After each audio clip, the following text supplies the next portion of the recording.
You may be sitting on a fire hazard. Frayed wiring cost one man his life this morning, a fire that could have easily been prevented.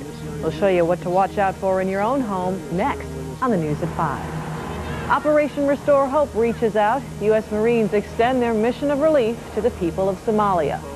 And what will Bill Clinton do to help American veterans? A local vet will offer his advice to the president-elect, and we'll hear from that vet next on TV6.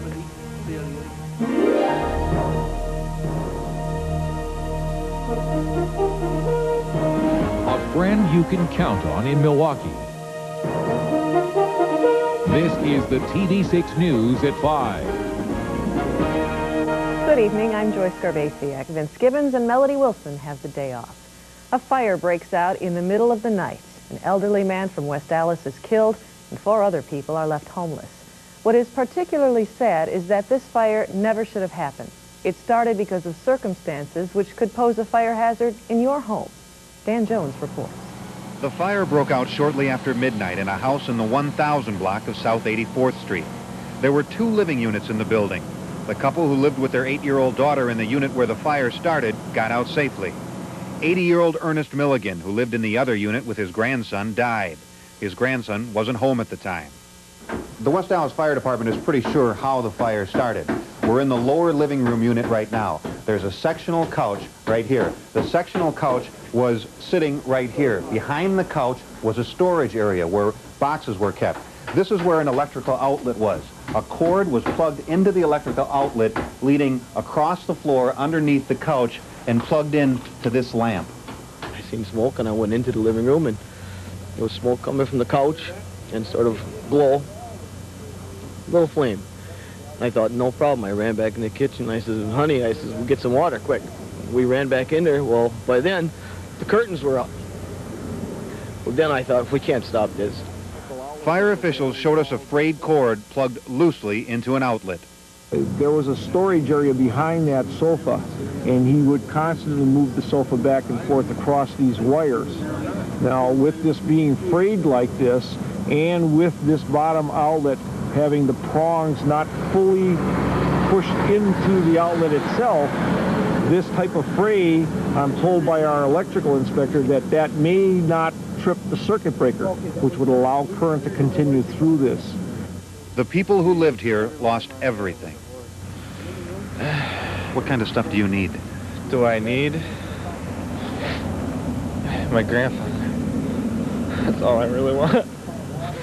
Dan Jones, TV6 News. Next-door neighbors are collecting donations of clothes and furniture for the survivors. If you'd like to help, you can drop off items at 1027 South 84th Street in West Allis. A fund for the Koch family has also been established. It's at the Tri-City National Bank at 109th and Greenfield. Milwaukee police tonight are asking for your help. They say they'll need it to find out who's responsible for a firebombing which burned a 14-month-old child. Philip Hull is recovering quickly from the second-degree burns he received. The little boy was burned when a firebomb crashed through a window of the apartment where he was staying. It makes me angry because I don't know why they do it to our house and they know my baby isn't there. And it's sad because it had to happen to my son. Police say their investigation into the arson has turned up few clues, and they are appealing to anyone with information about the crime to come forward. If you can help, you're asked to call Milwaukee Police at this number, 935-7302. Overseas, Operation Restore Hope is reaching out, and U.S. Marines are getting their first look at those suffering from starvation. A convoy of American and French troops rolled into the city of Baidoa today. They found 1,000 smiles, Somalis welcoming the U.S. Marines and the security and assistance they'll provide. It was pretty nice to see all the little kids smiling and happy that we're here. It makes you kind of feel real good about it, you know, that we're doing something for them and real cheerful. Many Somalis worry that the troops will leave once they restore order, and then the gang violence will resume. From Baidoa, the relief crews will be able to reach those Somalis starving in rural areas of the country. But the troops will have to proceed cautiously. Bridges must be rebuilt, and roads laced with landmines must be cleared. In the eyes of Elizabeth Dole, head of the American Red Cross, the Marines have done exactly what they've been charged with doing, restoring hope. Dole toured shelters and spoke with relief workers today in Mogadishu. I think these feeding centers and what other charitable organizations have been doing has really made a difference in the terms of people's nutrition. The International Committee of the Red Cross is spending 1/3 of its entire world budget to help the people of Somalia. The American Red